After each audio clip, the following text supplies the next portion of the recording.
This is Rob Carbone, and you're listening to BD4, where there's no better way to get your Yankees and Knicks analysis.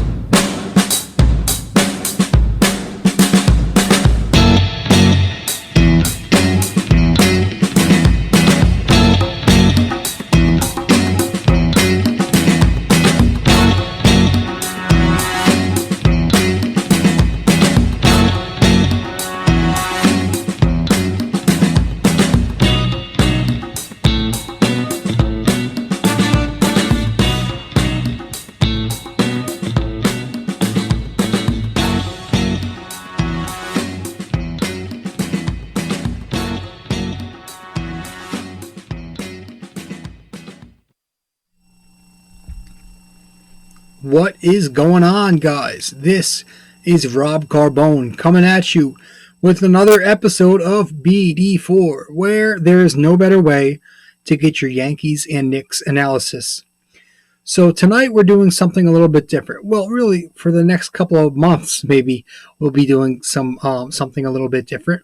We're starting a mini-series. So this mini-series is titled Hibernation Frustration. So it's me live streaming, and I'm going to be playing PS4, maybe NBA 2K sometimes, maybe MLB The Show. So tonight it was MLB The Show. I live streamed that on Twitch a couple of minutes ago. I just finished up. And we also just talked about the New York Yankees, the MLB, and all that's going on, the season being delayed and everything. So tonight was the start of this live stream. It's something different. We're doing the podcast. We did the podcast live tonight. We didn't get anybody tuning in yet, but don't worry, as you're listening to this the next day, that means it won't be live. It'll be on the night before, on the previous night. But tonight, as I am speaking at the moment, a couple minutes ago, just finished up that live stream, played some MLB The Show, talked Yankees. So it was fun. We're going to dive into that now, and I'm going to play that for you guys. Episode 1 of Hibernation Frustration, but episode 88 overall of BD4, where there is no better way to get your Yankees and Knicks analysis. Guys, I hope you enjoyed the video tonight, or the podcast, whatever way you're listening to this. All right. I hope you enjoy it, and I'll see you next time. Ciao. For those of you who just stumbled upon this video on Twitch, my name is Rob Carbone, and I am a podcaster. I do a podcast which is located on all the different major platforms, iTunes, Google, Spotify, etc. And I talk about, I cover the Yankees, I cover the Knicks, and I recap their games pretty much on a daily basis, a bunch of times a week, and I recap the Yankees after every series, and I'll recap the Knicks every 2 games. I also blog about them daily. So the podcast, like I said, it's located on all the major platforms. You can go find that. We're now 88 episodes into this podcast, BD4. But tonight is the first night of Hibernation Frustration, a mini-series that I'll be doing here on Twitch, where I'm just going to be playing some MLB The Show and talking about the Yankees while playing some MLB. So it's something different for me. I've never really streamed before. I'm not much of a gamer. I used to be a big gamer. I used to play every day, but now I try to play, 5 or 6 days a month. And we'll see how this goes. We're gonna start up playing MLB The Show 2020 and doing Road to the Show. I made a shortstop for the New York Yankees. Right now I'm in AA, playing shortstop for the Trenton Thunder. I made a Rocksteady player, which is kind of like as close of a player, I guess, as you can get to somebody like Trout, where he's got the contact, got some speed, a lot of fielding, and the power is something I'm going to have to work on, but Rocksteady is the archetype I chose. But, let's get to the point here. My name is Rob Carbone. Again, for those of you who don't know, I'm a podcaster. I have a podcast called BD4, which is what you're listening to right now, located on all the different major platforms, iTunes, Spotify, Google, etc. But tonight's the first time we're bringing this podcast to Twitch. I've never streamed before, so we're doing a live podcast, so feel free to comment whatever you got. or just, whatever, share, like, subscribe. And we're doing a live podcast, doing a stream of MLB The Show for the first time. Never done this before. So I appreciate you following along, and let's talk about the Yankees, because that's why we're doing this, right? That is why we are doing Hibernation Frustration, because we're in hibernation right now. Baseball or sports in general, we're in a hiatus. We're taking a little bit of a break because of, obviously, what's going on in the world. I don't even want to say the word anymore because I'm tired of hearing about it. I'm tired of talking about it. It's yuck. It sickens me. No pun intended. But yeah, we're gonna have to find some way to kill some time here until we get our sports back. So I figured let's start a mini series, call it Hibernation Frustration, and play some MLB The Show and play some Road to the Show, and just talk about the Yankees, talk about sports, and just whatever. So the Yankees, man, it sucks that we have to wait till at least June, I'm thinking, because we were so excited, right? We got Garrett Cole. That was our big acquisition, and so excited to get into a season where it looked like Garrett Cole's ex-team was going to be, the butt of every joke. And jeez, this looked like a routine grounder that just I just made an error. Fuck. And that was going to be fun, to kind of use that as a motivation.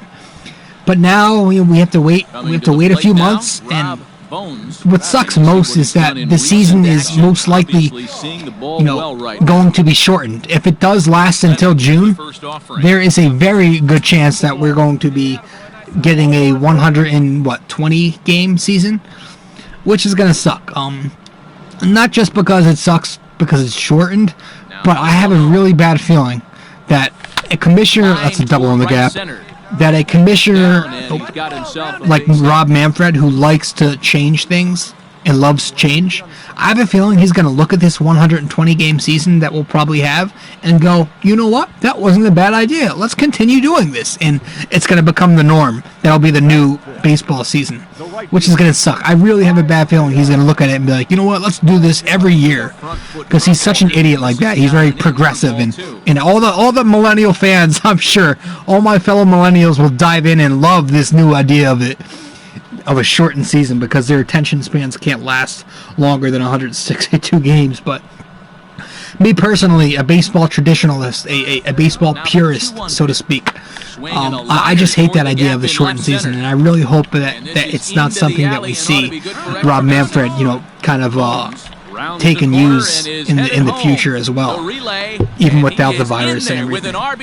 But the good thing from all this is starting late does give Aaron Judge, James Paxton, and I guess I feel like Giancarlo Stanton time to heal. They'll most likely be ready for opening day now if it is something that goes to June.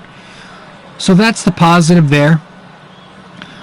You get your big pieces back in time.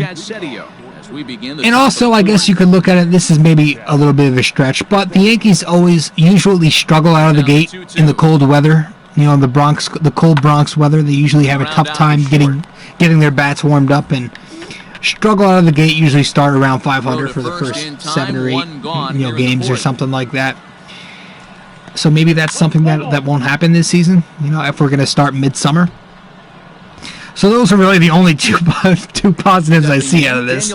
Everything is just the one major blow here is obviously it just sucks that we're gonna have to watch less baseball this season. It's I don't see there's no chance that we're gonna extend into late December, because if it goes into June, that's what the scenario will probably be, late December. And there's no way the MLB is going to allow that. They're not going to allow a 1 month off season. that's not happening. So it's definitely going to be a shortened season if we do go to June. But all that aside, let's just talk about what the Yankees are. What I expect from this Yankees team, and what I want and what I expect, and all that stuff. So I look at this team. On paper, they're always going to look good, right? They're always going to look good on paper. They have a powerful lineup. They have a big named rotation with Garrett Cole leading the way. Pitcher wants to have a quick inning right here. But I do still think they have some flaws that really concern me, to be honest with you guys. The number one flaw I'm looking at, let's start with the lineup, and then we'll go to the defense, and then we'll go to the rotation. So the number one flaw in this lineup, and which really it has been the number one flaw for the past 10 years, ever since the last World Series victory, it's been the inability to make contact and the inability to hit the ball for a high average and hit the ball at a high clip, hit it in volumes. The Yankees have struggled with this ever since they last won the World Series. In 09 they were great at making contact and driving in runners and doing all that fun stuff.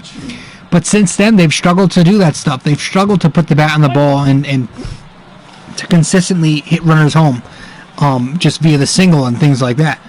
Sure, they improved in that area last season, right? DJ LeMahieu brought a whole different dynamic, and the Yankees were amongst the top teams in batting average, and they continued to get on base and hit home runs, but they were amongst the top in batting average, runners in scoring position, and, had an average K rate, which those three things are three things they haven't been doing over the last 10 years. So they did improve vastly last season in those three areas. However, come the postseason, they kind of reared their ugly head. It kind of came back to them regressing to the mean. And I think a big issue is having guys like Judge, Stanton, and Sanchez share the same lineup. Having those three in the same lineup is a problem to me. I know that's a very unpopular opinion, especially amongst my fellow millennial Yankees fans who love the idea of all the talent in the world and all the power. But I just feel like sometimes it comes down to, it's not always about having all the talent. Sometimes I think just having a bunch of talent doesn't necessarily do the trick. I think having talent that fits is more important than just having a bunch of talent. I'd rather have the right pieces than all the best pieces, if that makes sense. And again, call it unpopular, but I think a lineup like that is not going to succeed in October very much. If you have guys who strike out so much, three guys who strike out over 25% of the time, I popped it up. But three guys who strike out over 25% of the time, it's kind of hard to put a lineup out there when you have three of them and succeed in October like that. And we see it every year now with this team because Sanchez struggles in the postseason. Judge will have some good moments, but he usually struggles against great pitching when it comes down to it in the postseason. Giancarlo Stanton was a nightmare his first postseason. Last year he was in and out of the lineup. Showed better discipline, but he was in and out of the lineup. So the contact is still an issue I see. I think DJ has definitely made them better at that, but you could also add in guys like Miggy and maybe a couple other guys as well who make good contact, but I think when it comes down to it, one or two guys isn't enough to change the dynamic of this lineup completely and help them get over that hump. So that's one thing that's going to worry me eventually is it's just the ability to hit it consistently and be like the Red Sox were in 2018 and be like the Nationals were last season and be like the Houston Astros were. I know they cheated, but the way that they were another team who hit the ball at a high clip. I just think the Yankees need to find a way to do that in the postseason and not just for the regular season. And then you look at the pitching side of things. Again, we might have said it earlier, but I might have said it at the top of the show. I'm not sure. I remember, but Garrett Cole was supposed to be this guy who put us over the top, as these overwhelming favorites. But now, with the Luis Severino injury, he's kind of now the guy we're completely relying on, right? We don't have Luis Severino. Not that he was an ace, but he always had that ceiling. He always had the potential, the talent to reach that ceiling and be an ace. There was always that, okay, he could be an ace. And at his worst, he's still a good pitcher. But now we're relying on Cole and then guys miles below him. Whereas beforehand it could have been Cole, Severino, who had the potential to be a number one, number two. Now Garrett Cole is just the guy we're completely relying on, and everybody else has to chip in and do their jobs. So the rotation for me, well, it could have been a great rotation. Now I see it more as an above average rotation. Not a bad rotation at all. A good rotation. But it's something that we're going to have to a lot of things are going to have to go right because J-Hap, at this point in his career, his ceiling is probably being a number 4, number 5. That's his ceiling. Somebody like Masahiro Tanaka is always going to be. I always trust him in the postseason, so I'm not really that worried about him. How is Jordan Montgomery going to pitch? For the first time in over a year and a half, coming off that Tommy John. How is our number 5 prospects? We're going to have some prospects in that rotation. How is that going to fare? So there's some question marks. Is James Paxton going to be fully healthy? And if he is, I don't see him as much. I know a lot of people see him as this number 1, number 2 for some reason, but I see him more as a number 3. He is what he is. He's going to pitch in the in the mid 3s and win you maybe 15 games. So I just think there are some question marks still in that rotation that need to be. I just think in order for this rotation to be great, everybody, not just 3, not just 4 even, everybody in that staff is going to have to hit their ceiling. And that's kind of asking a lot. And then you got the defensive issues. I have some concerns defensively. I think while they have some great defensive players, I still think there are. What the fuck? What the fuck? How do I go back? Oh my gosh, I'm so fucking bad at base running in this game. How do you base run? I literally want to tag up, but I couldn't tag up. It's so stupid. Sorry, but into the box now. But yeah, defensively, I think there are guys who can be really good defensively, and there are guys who already are good defensively. But then you look at the other issues. Then you look at the issues like Gleyber Torres switching to shortstop full time. Gleyber Torres is somebody who has struggled to consistently be great defensively in his career. In his first 2 seasons, he made a lot of errors. At times very sloppy, unfocused, and that's led to inconsistency defensively for Gleyber. He's had trouble finishing off plays. He continues to. I really haven't seen much improvement. I didn't see much of it in spring training. He actually led the league in errors this spring training. But so that's something I'm going to be a little bit worried about. Him switching full time to shortstop and still not necessarily honed his craft yet. Now he's going to have to be the guy at shortstop, and it's going to be something I'm keeping an eye on. I'm not necessarily positive about that situation. He's just going to have to do his job and capitalize more. There's also the whole Miggy Clint.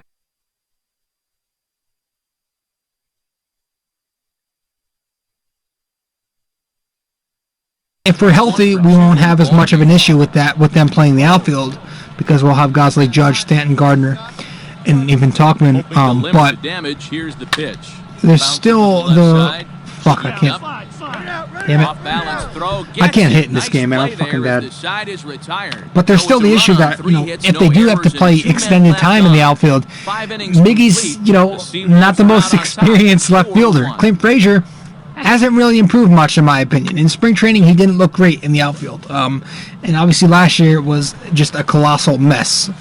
So you have 2 guys who really look like chickens running around with their heads cut off in the outfield, who could potentially be given a lot of time out there, depending on who's injured and who's not, come the start of the season.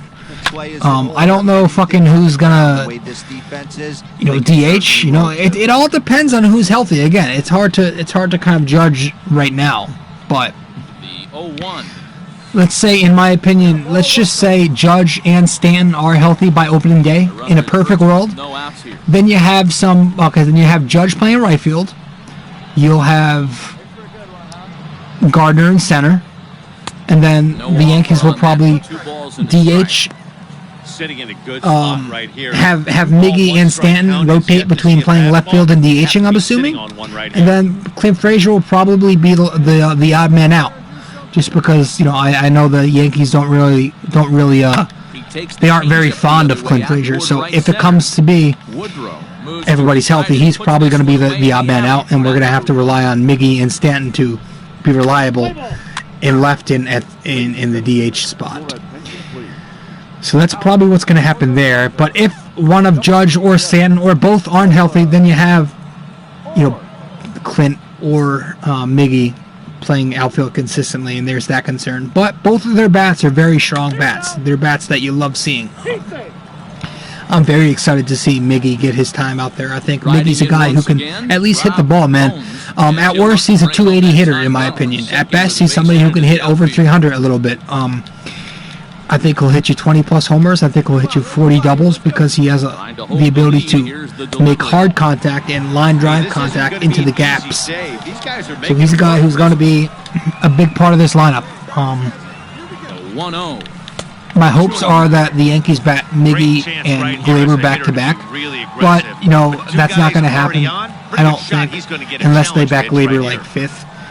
I personally, if I were to make the lineup card, I would have something like DJ, Andujar, Torres, and Judge, but we all know the Yankees love Judge at the 2 spot, and that's just the way it's going to go.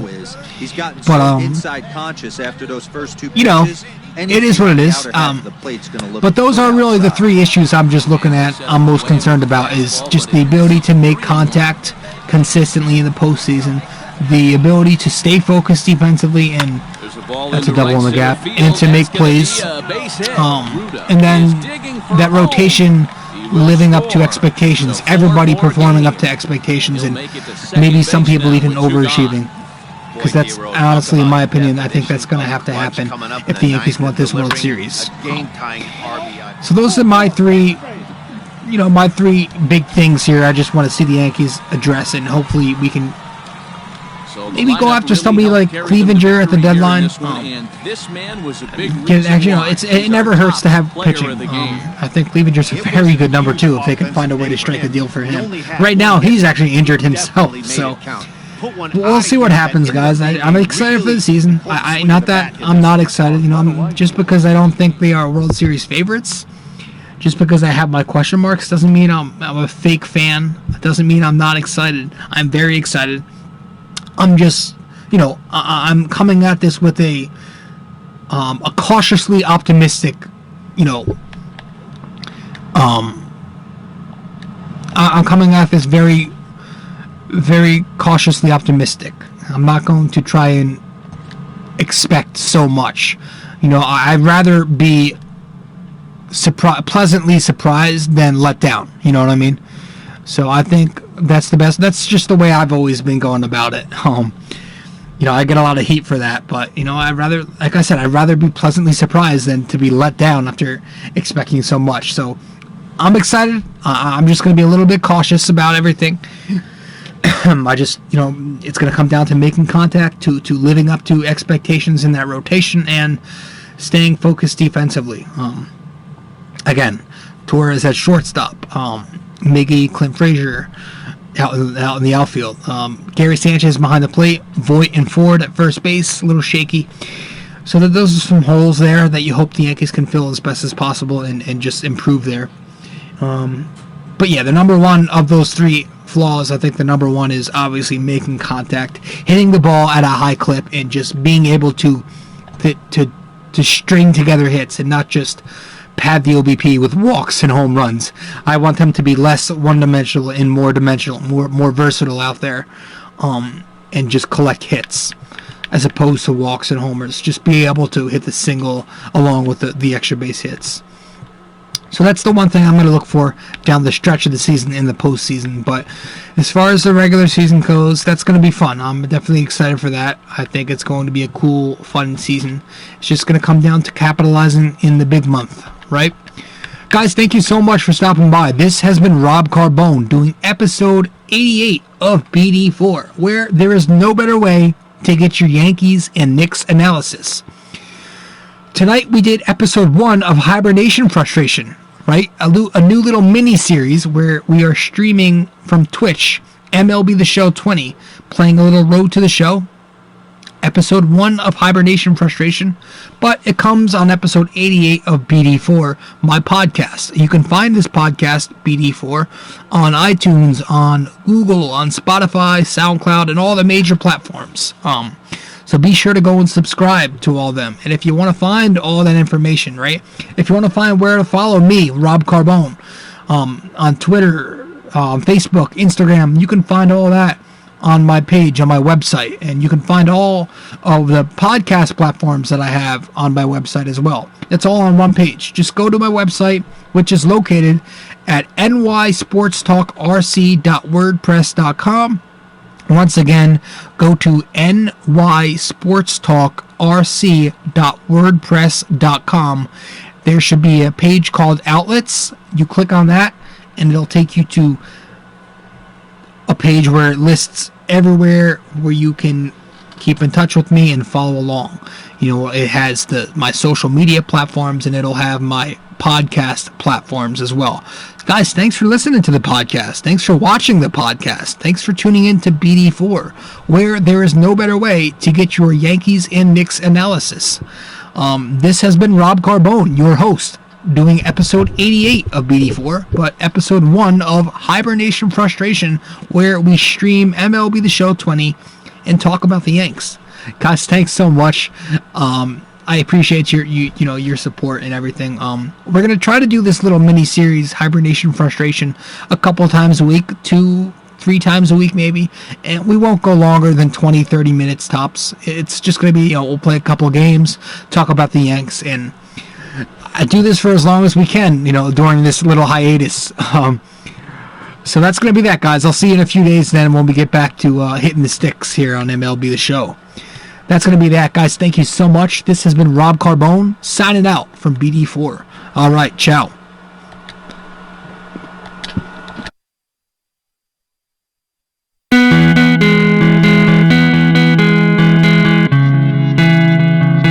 Hey, we hope you enjoyed the show. And if you did, be sure to leave a like, comment, subscribe, share, and all that fun stuff.